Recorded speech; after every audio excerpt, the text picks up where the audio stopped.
పోతే ఒకేసారి పోయి సైలెన్సర్ ఒకేసారి రేజ్ చేసి విపరీతంగా సౌండ్స్ చేయడం వల్ల ఏమవుతుందంటే అతను ఇంకొద్ది ఉన్నటువంటి రోగం ఎక్కువ అవకాశం ఉంది. ఇటువంటి పరిస్థితులు మనకు అందజేయడం కోసం సార్ చెప్పిన ఉత్తర్వుల మేరకు మనం సీరియస్ చేయడం జరిగింది. ఈ సీరియస్ చేయడంలో 150 వరకు ఎవరికి మనం డిస్ట్రక్షన్ చేసినాము. ఇంకా ఇప్పటి నుంచి మనం చెప్పేది ఇక ముందు ఎవరు ఇటువంటి వెహికల్స్ ఇటువంటి చర్యలు పాల్పడితే వాళ్ళ వెహికల్స్ సీజ్ చేయడంతో పాటు వాళ్ళ 3 నెలల వరకు లైసెన్స్ మనం క్యాన్సిల్ కోసం ప్రయత్నం చేస్తున్నాం. ఆర్టీఓ గారితో కూడా ఆల్రెడీ మాట్లాడాను. వాళ్ళు ఏమంటే మీరు రిపోర్ట్ ఇవ్వండి క్లోజ్ చేస్తూ చెప్తున్నారు. ఒక 3 మంత్స్ అతను వెహికల్ నడపలేడు, 3 మంత్స్ వెహికల్ సీజ్ అయి ఉంటుంది. దీంతో 2 వైపులు నష్టపోతారు. మనకి ఇప్పుడు ఇప్పుడు ఇక్కడ నడిపే వాళ్ళందరూ కూడా బాగా ఉన్నోళ్ళని కాదు, వాళ్ళు ఆర్థికంగా లేని వాళ్ళు తల్లిదండ్రులు పిల్లల బాధ భరించలేక పోలీస్తున్నారు.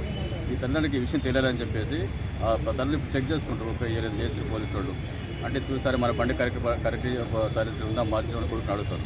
కాలేజీలు అడితే కాలేజ్ యాజమాన్యాలకు కూడా నేను పీఈటీ కానీ సపరేట్గా వాళ్ళు ఎవరైతే షాప్ రోడ్ చెప్పేది ఏంటంటే ఒకసారి మీరు ఆ యార్డ్లో చెక్ చేయండి, వెహికల్స్ కరెక్ట్ ఉన్నాయా లేవా, వీళ్ళు కరెక్ట్ పనులు తిరుగుతా లేదా, మన కాలేజ్ పనులు తీసుకురాలేదు. ఇప్పుడు వాళ్ళు పట్టుకున్నాం, వాళ్ళ కౌన్సిల్ ఫస్ట్ వాళ్ళ కాలేజ్ పేరు అడుగుతాం.